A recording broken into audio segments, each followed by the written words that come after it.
Ladies and gentlemen, welcome to the main event. Today, we're diving into what it takes for government contractors to not just survive, but truly thrive in 2025 and beyond. Absolutely. And it seems like success in GovCon is more than just winning contracts. There are two key ingredients that stand out. Right. The first is adaptability. The landscape is shifting fast, especially with new regulations and tech changes. Adaptability really is a buzzword, but it matters. How do you think companies can stay adaptive in such a rigid environment? I think embracing change is a start. Maybe it's about building teams that are comfortable with uncertainty. That's true. And honestly, some companies stick to old ways for too long. Have you seen any who pivoted well recently? Actually, yes. I know a small IT contractor who shifted focus to cybersecurity when remote work became the norm. That's a smart move. The second ingredient is innovation, right? Not just tech innovation, but in processes too. Exactly. Everyone talks about new tools, but sometimes a new approach to project management can make a big difference. Or even how you communicate with clients. I heard of a firm that uses AI for status updates. Clients love the transparency. That's a great example. Do you think smaller contractors have an edge here, being more nimble? In some ways, yes. They can experiment without tons of red tape. But bigger firms have resources to back bigger ideas. True, but resources don't always mean results.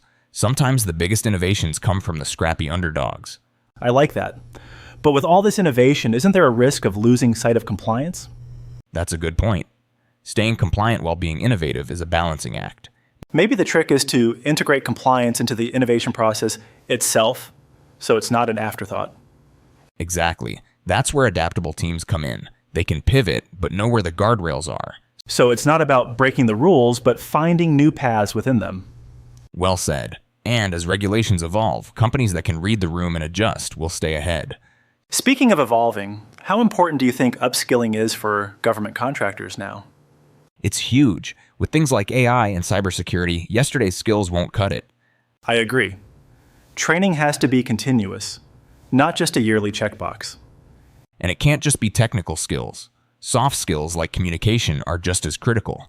Especially when you're working with diverse government teams, misunderstandings can cost time and money. Absolutely. Have you seen any creative ways companies are keeping their people up to date? Some use microlearning modules, quick, focused lessons that fit into busy schedules. That's clever. It's all about making learning part of the workflow, not a burden. So to sum up, adaptability and innovation, backed by ongoing learning, seem to be the winning formula. Agreed. But it's not a one-time fix. The pace of change means companies have to keep reinventing themselves. Which can sound exhausting, but maybe that's what keeps GovCon exciting. There's always something new. True. And for those who love a challenge, it's a fantastic space to be in. Before we wrap up, do you think there's a third ingredient we're missing? Maybe resilience. Because even with adaptability and innovation, there will be setbacks. I like that. It's like cooking. Sometimes you burn the first batch, but you keep going. Exactly. And sometimes the best recipes come from happy accidents. So for our viewers in GovCon, the message is stay flexible, stay creative, and don't be afraid to make mistakes. And keep learning, because the next big shift is always around the corner. Thanks for joining us today. What do you think is the top ingredient for success in GovCon? Let us know. We'd love to hear your thoughts. Until next time, keep thriving and keep innovating. A special thank you to MarketUS.com for furnishing us this information. Here's a question. How do we contact them? Good question. You can reach them at MarketUS.com or call them at 954-636-3232. Before we go, this deep dive was created by the MarketUS.com team. Let us know your thoughts in the comments below. Good point. It's right below the subscribe link. Thank you for watching. If you're interested in becoming a sponsor and sharing your product or service with the world, reach out to MarketUS.com. You can schedule a session to discover how we can work together. See you soon.